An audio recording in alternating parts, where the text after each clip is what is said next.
So we talked a little bit earlier about Florida and how Florida is basically a fascist state. But I also want to kind of more broadly go over a little bit more of what's going on. The genocide news. I don't know if you've heard of it. The trans genocide, that one. But I wanted to look at a little bit of it. I'm not going to be able to do like a super comprehensive thing, but I do like to occasionally do these segments where I kind of go over some of the good and the bad things that are happening and a little bit like shorter of a segment to kind of like give a little bit of an overview. So we're going to look at some things. I've collected a bunch of articles. All of these, by the way, or most of them anyway, are from Erin Reed. Erin Reed, if you do not follow her on Twitter, please go follow her on Twitter. She is doing God's work, literally for him. Like, she has surpassed God and is doing his work for him. Like, literally, please go follow her on Twitter. She has been the VIP of keeping people informed. So we're gonna look at some of the headlines. You made my job so easy during the hearings. Oh, did you testify? Because that's based, if so. As soon as I get the opportunity, I plan on testifying at here in Indiana. All right, let's take a look at these. So, Republicans hold defense funds hostage with military trans care funding ban. So, we'll read this. So, Republicans have inserted a ban on funding going to any form of gender affirming care for all ages for transgender military members and their family members. Like, it's not even just the military. Crucially, a succinct 3-line clause stipulates that none of the allocated funds can be utilized for hormone therapy or surgery for transgender military members, effectively cutting off their access to care, as all military members must seek healthcare through the military healthcare system unless otherwise authorized. Even if they can obtain authorization for those stationed in states like Florida or internationally where healthcare for adults is heavily regulated or banned, their access to necessary care would disappear. This marks the first instance of Republicans incorporating anti-trans provisions into must-pass national funding legislation, an alarming indication of what appears to be an emerging GOP focus on advancing anti-trans measures at a national. Essentially, Republicans are holding our defense funds hostage over trans people. So, once again, it was never about the children, first of all, because this is applying to adults as well. It was never about the children. If this was about the children, it would just be for the children, right? But they don't actually care about saving the children. They are literally holding military funding hostage just to spite trans people. Like, do you realize how fucking insane that is?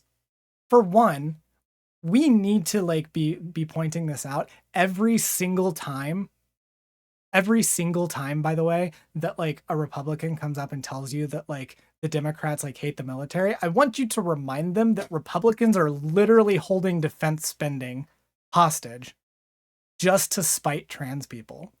Holy shit. Small government also. Small government. This is so bad. I mean, like as pointed out here, it does face some challenges, right? It needs full House approval, but it is still really bad that they're doing. Oh wait, the bill is one of several bills targeting service members. Months ago, Marco Rubio proposed a bill that would ban trans service members from the military. They love the troops. Likewise, under an amendment that was passed by Republicans from the same committee on Tuesday, Veterans Affairs would no longer be able to provide abortions or gender-affirming care at their facilities, nor would they be able to put up pride flags. They're not stopping with just the trans community. So let's move on. Because we're going to keep talking about the bad stuff real quick. Ohio trans ban progresses. Non-existent causes like autism and ADHD to be screened. Sounding familiar if you were here for the Florida segment. In a concerning turn of events, Ohio has become the newest addition to the growing list of states progressing gender-affirming care bans for trans youth out of legislative committees. If Ohio successfully passes this bill, House Bill 68, it will become the 20th state to do so. The bill has weathered numerous iterations and significant setbacks in the past. However, the latest version has emerged with an unprecedented provision unseen in similar bills from other states: a mandate to screen for influences or causes of being transgender. The bill mandates that before therapists can diagnose a patient with gender dysphoria, they must first screen for a host of other potential causes that might explain an individual's transgender identity. Included in these are anxiety, depression, and autism. The provision ignores established scientific consensus. None of these conditions cause someone to be transgender. Furthermore, there are no existing diagnostic tools or guidelines to establish the cause of someone's gender identity because fundamentally such causes are non existent. True. See Atlanta Magazine's analysis of an interview with Dr. Baron Warrior, a gender dysphoria researcher from the University of Cambridge. And while people diagnosed with gender dysphoria may be slightly more likely to have autism spectrum disorder, this correlation, not causation, there is no evidence that being on the autism spectrum causes people to identify as transgender, and researchers say there's no reason to deny people with autism or other neurodivergent diagnoses the same healthcare as neurotypical people. The list of potential causes include autism, ADHD, anxiety, depression, physical, mental, and emotional abuse, and trauma. Literally. Yeah, thanks, Ohio. I hate it. Disturbingly, these provisions essentially mandate gender exploratory therapy, a new conversion therapy currently pushed by members of Christian conversion therapy organizations such as the American College of Pediatricians. The pseudoscientific group, Strong Advocate for Conversion Therapy, has been classified as a hate group by the Southern Poverty Law Center. Gender exploratory therapy seeks to delay gender-affirming care for trans people indefinitely while exploring many potential causes for transgender people's gender identity. It's literally just the you're confused and or hurt line they've done with other queer groups in the past, and it wasn't any more accurate than true. That's literally all this is. They're literally like blaming being trans on like trauma. Do not confuse them with the American Academy of Pediatrics, by the way. Yeah, true. The American Academy of Pediatrics, based. The American College of Pediatricians, fuck them. Waiting for them to require whether or not the patient has a good relationship with their father. It's going that way. Yeah, it really fucking is going that way. Oh, wait. Representative Click has himself testified in support of watchful waiting, which claims that transgender people will grow out of being trans, and has also implicitly endorsed gender exploratory therapy in multiple tweets. This is terrifying. Like, this is terrifying. Remember the thing in Florida where they were like doing basically the same thing, but literally you had to like if you even had any of those conditions, you just couldn't get any healthcare? Like this is like going down that same route. This is absolutely insane. And these are bad. These are real bad. And I want you all to recognize that and realize that this is what we're fighting against, right? We talked about that with Florida. This is what we're fighting against. This is the stakes that we have, okay? We have a lot to lose. However, I don't want you all to feel like hopeless. Remember at the start of the stream, right? There is hope. And we're going to look at some. Let's go ahead and look at some of the good things that we had. So we're going to start with this one, just because I feel like it. Judge blocks Arkansas's ban on gender-affirming care for transgender youth. A federal judge struck down Arkansas's first-in-the-nation ban on gender-affirming care for children as unconstitutional, the first ruling to overturn such a prohibition as a growing number of Republican-led states adopt similar. U.S. District Judge Jay Moody issued a permanent injunction against the Arkansas law, which would have prohibited doctors from providing gender-affirming hormone treatment, puberty blockers, or surgery to anyone under 18. Arkansas's law, which Moody temporarily blocked in 2021, would have prohibited doctors from referring patients elsewhere for such care. In his order, Moody ruled the prohibition violated the due process and equal protection rights of trans youth and families. He said the law also violated the First Amendment rights of medical providers by prohibiting them from referring patients elsewhere. This is huge, by the way. This is huge. This could, have an effect on precedent. If it like stays, if it actually, you know, continues. By the way, this is also the ban that was like put in even from a veto, like the governor vetoed it because even the Arkansas governor realized that it wasn't a good one on various laws restricting movement of people for such services. Yeah. Like this is huge. But it gets better. Let's take a look. As we looked at in the Florida segment, Florida judge blocks trans ban, 5 scathing remarks that will be cited everywhere. Let's take a look. The pot calls the kettle black, bias in medical organizations.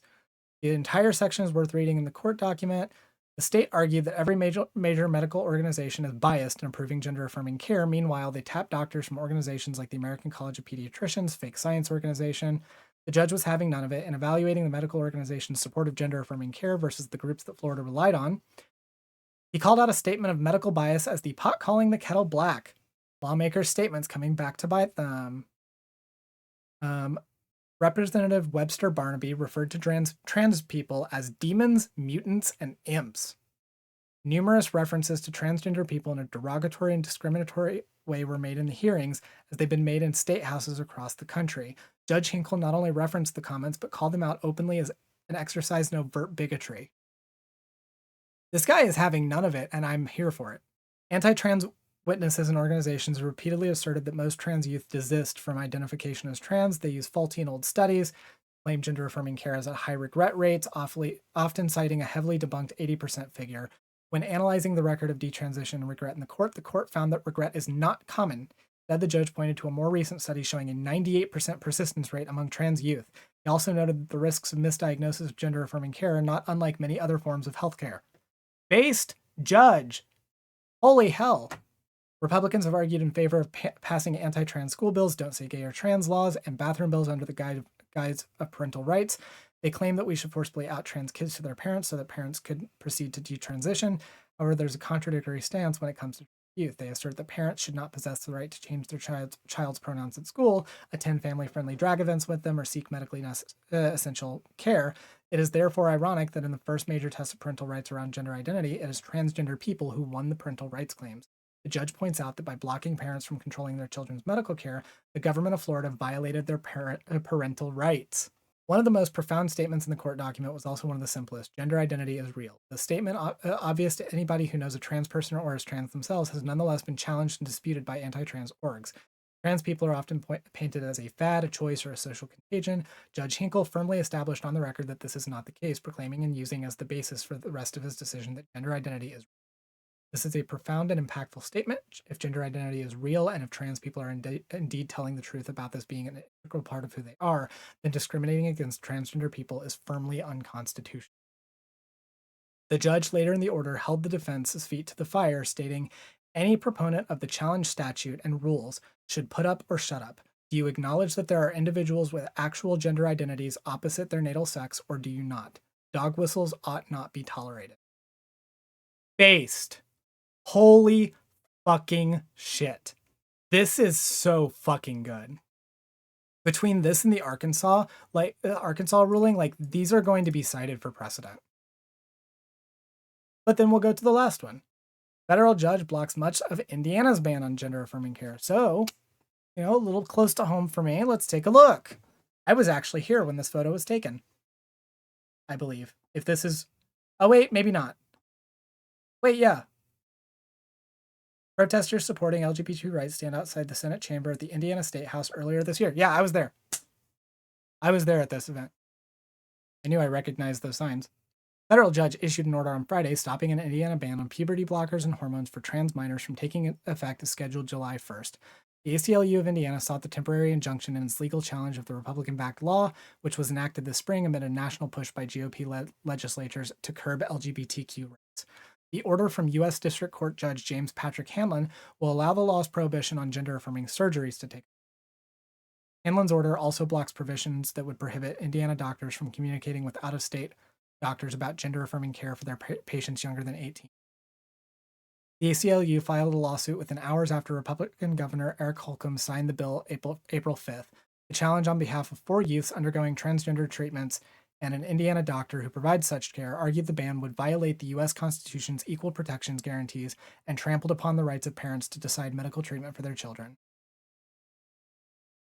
Hanlon, who was appointed by former President Trump, wrote that he was blocking the law from taking into effect because his opponents had demonstrated potential irreparable harm to those undergoing treatments and shown some likelihood of success in arguments that it was unconstitutional. So again, not as strongly on our side as the other two, but this is still really good.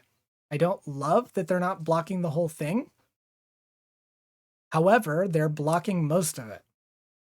The ACLU provided evidence of risk to minors' health and well-being from gender dysphoria if those treatments can no longer be provided to minors. We won't rest until this is struck down for good, says Ken Falk.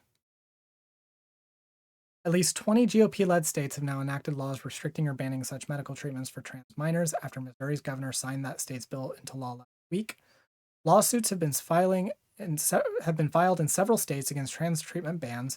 Federal judges have also blocked enforcement of laws in Alabama and Arkansas, and Oklahoma has agreed to not enforce its ban while opponents seek a temporary court order blocking it. Indiana bill sponsor Republican Representative Joanna King of Middlebury said as the ban was debated that it would, quote, protect our children from irreversible, harmful, life-altering procedures. Die salty. Fuck you, Joanna King. The Indiana Attorney General's office didn't immediately reply for a request to comment because they're fucking cowards. Yeah. Okay. So this is good. I want to point this out, okay? This is hopeful. This is really good. You realize how big those rulings are. It's not even just that they're being struck down. They're being struck down as unconstitutional. And even though I don't think he didn't strike the Indiana one down as unconstitutional. He just said that they probably had good arguments that it was. So even if that one's not strictly struck down in that same way, the same arguments that would be used in the Florida and Arkansas cases could be used in this one and then in other ones. This is huge. Okay? If this continues, we could see waves of this in other states. And hopefully we will. Even consider, by the way, I think at least 2 of these were Trump appointed judges. At least 2 of them were. This is fucking huge. This is awesome. We should be celebrating this. Netspace said, taking the W, even if it's not a big one. Even if this isn't a huge one in Indiana, it is in Arkansas and Florida, by the way.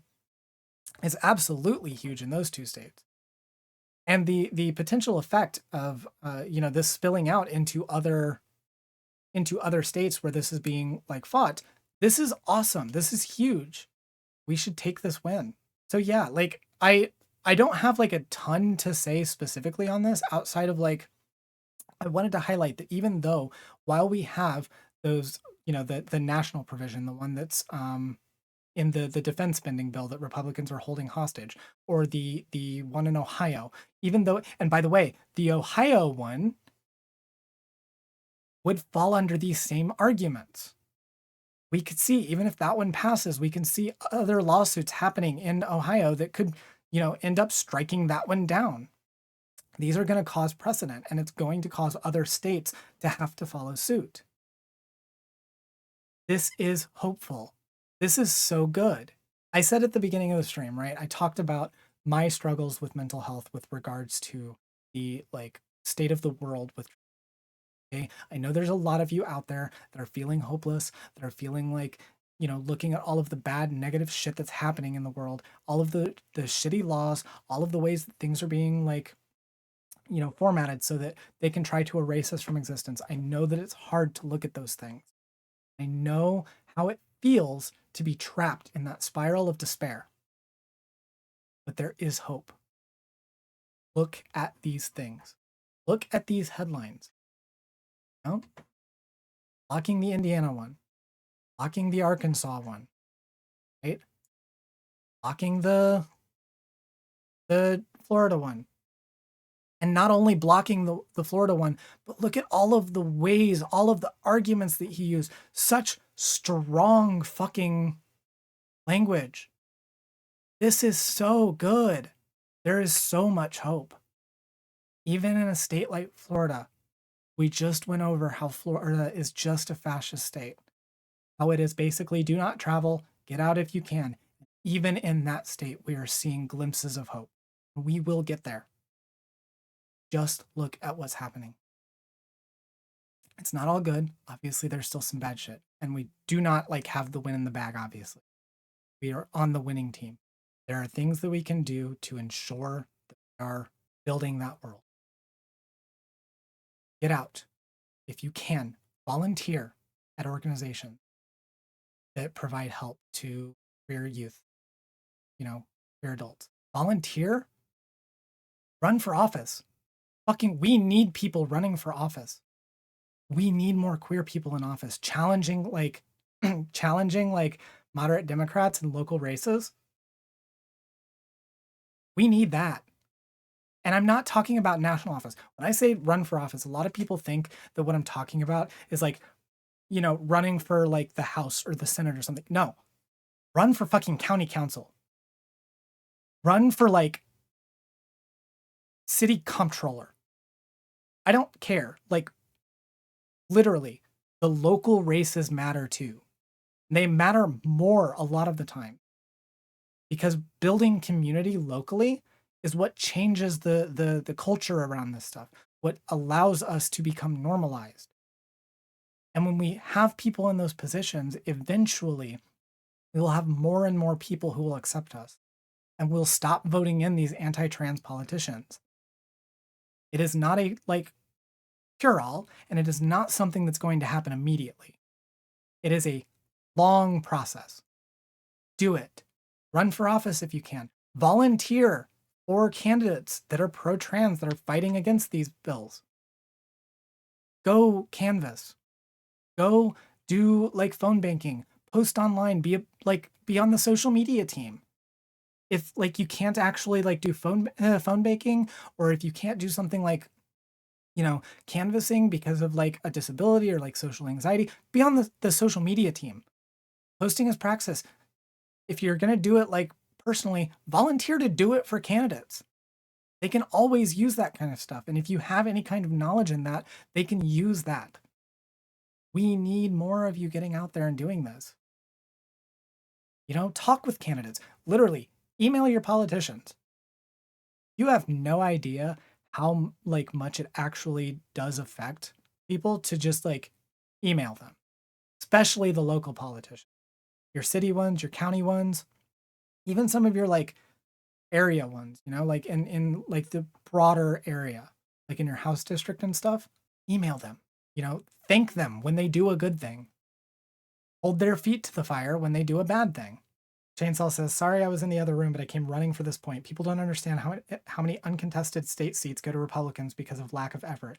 In Missouri, the state office holders are the ones responsible for anti-trans bills being signed into law. True. Literally in the area and I've talked about this before, right? I've run for office before, in the past. So I know a little bit about this, right? In the area where I ran for office, this was the case. Republicans always win in this area. It's a very red district, but also because no one ever runs on the Democratic seat. No one ever challenges them. They just go uncontested because no one wants to actually put in the effort.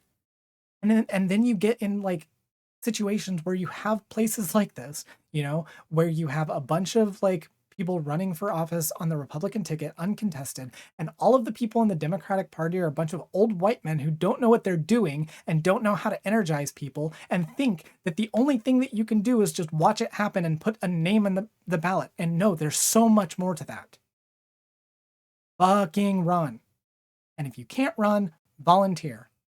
And if you can't physically volunteer, do something digitally. Because there's always something you can do. Sound that bullhorn. You are watching my stream, you can post on Twitter. I know you can do it. And yeah, like Chainsaw said, even when Democratic candidates lose, it draws money and resources from the state and national parties. Like, even if you lose as a candidate, they are still pouring money in to try to beat you. That's still taking time and effort away from them. You're spreading their resources thinner, which is going to help us overall. So yeah, like I didn't mean to like get on a total soapbox for this, but there are things that we can do, and these things give us hope. I showed all of the bad shit to show you all of the good shit, because all of the good shit is what we need to be focusing on. We need to acknowledge that the bad shit is occurring. We need to fight like hell to get rid of it. And we need to take these wins and realize that all is not lost. And we are in the best position that we have ever been in to continue winning. That's all I have to say. So thank you so much for watching. I'll see you next. Hi, thanks so much for watching. If you like this video, please consider leaving a like, comment, and subscribing to the channel. And if you want to support the channel further, consider leaving a donation at streamlabs.com/sagealexis/tip, becoming a channel member by clicking the join button, or going to patreon.com/sagealexis and becoming a patron. Thanks so much for watching, and I'll see you in the next one.